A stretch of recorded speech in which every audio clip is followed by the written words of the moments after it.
Hello everyone. Today I'll be demonstrating the UI support for single message transformations in Debezium. Now if you want to find out more about transformations, you can refer to the Debezium documentation. Under transformations you'll see some subtitles. There's an overview that will show all of the available transformations, and you can drill down into each one of these to see what the different properties and settings are for each of these transformations.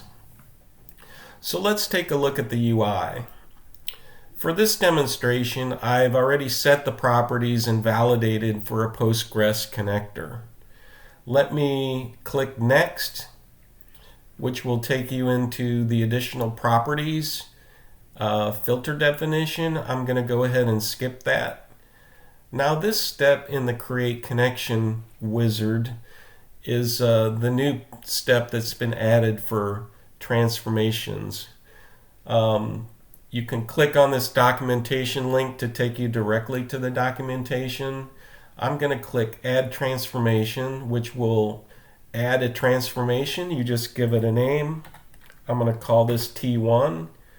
Now the types that are available are split into two categories, Debezium and Apache Kafka.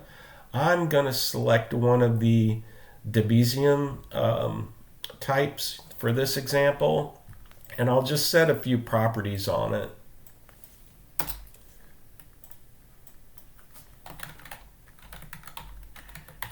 And click Apply.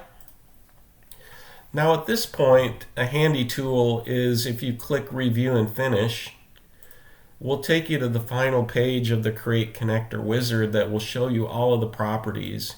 In this case, I'm interested in the transformation properties. It will just show you the in-process property settings for that transformation. So click back. I'm now going to add a couple more transformations. I'll call these T2 and T3 and just select a couple types for demonstration purposes.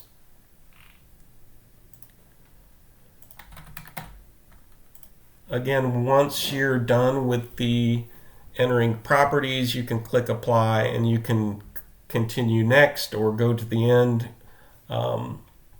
It's interesting to note there are some validations. So if I try to duplicate the name of a transformation, for example, I'll get a validation error on this page. You can also delete transformations by clicking the Delete Transform icon to the right. I'll go ahead and delete transformation 2. So you see that's been deleted. You can also reorder the transformations by clicking on this icon to the left of the title. So you can move the transformation up or down in the order of to change the order of processing. In this case, I'll move this one up. You can see that T3 is now moved to the top. And then I can click Apply. And again, I can go to the end and look at the in-process transformation properties. And finally, when you're done working on this, you can click Finish, which will then create the connector.